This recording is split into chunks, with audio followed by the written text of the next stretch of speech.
Out West Outdoors. On today's episode of Gear Review, I'm going to show you guys the NRS RiverWing.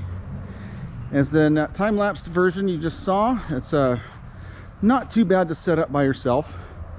This is about a 16 by 20 or so shelter. We put our whole kitchen under here with room for chairs and seating.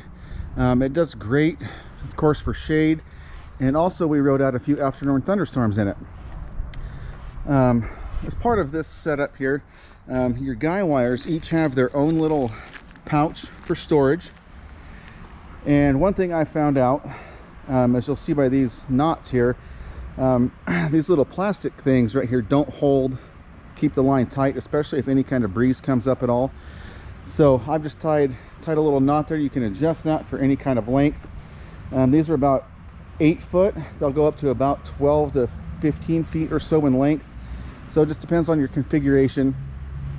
This setup here is the standard version of setup with the poles on each end of the long seam.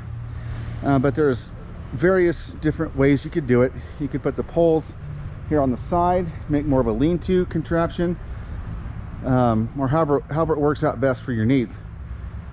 Also, this is set up where you can use your oars up there on the top or in each corner. These things are really well reinforced here in the corners, really stoutly made.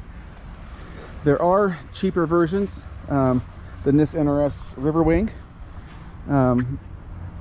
by all their reputable outdoor manufacturers. This is just the one that I landed on and I like the best with its construction and durability. It had some pretty good reviews, but it is on the pricey side. I believe it's around $500. You can find things that'll do the same purpose for much less, but you also do get what you pay for. So anyway, I'm going to take this thing back down and I'll see you guys on the next gear review.